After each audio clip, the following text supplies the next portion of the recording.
欢迎来到阿善爱分享。今天用一个苹果，还有一包吐司来做一个家庭版的苹果派。做法简单，我们一起来看看吧。准备一个苹果去皮，给它切成小碎块。为了防止苹果变黑氧化，我们准备一盆凉水，把苹果放进碗中，这样我们切的时候，不论是多慢，都不会使苹果变黑。准备一个小锅，倒入苹果，加入适量的白砂糖。给它翻炒出糖汁来，煮至苹果稍微变软之后，我们下入淀粉水，将苹果煮至粘稠。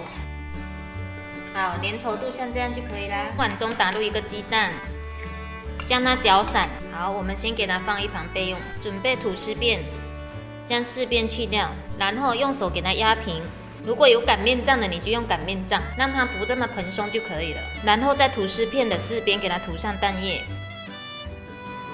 然后在吐司片的一边给它划3刀，中间放上我们熬好的苹果，然后轻轻的把它包起来。准备一个叉子把吐司压住，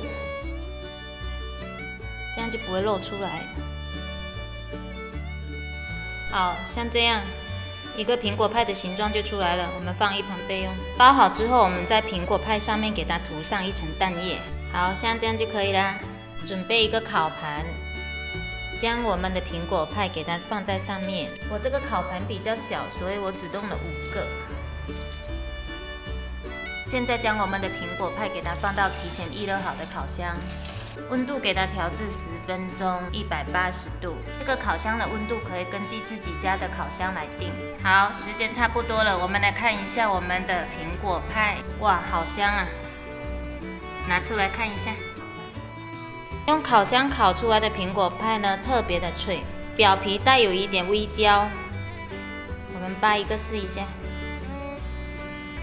哇，里面的苹果特别的酥烂，特别的好吃。喜欢的朋友你也试一试吧，记得关注阿善爱分享的频道哦。谢谢大家的支持，我们下期视频再见。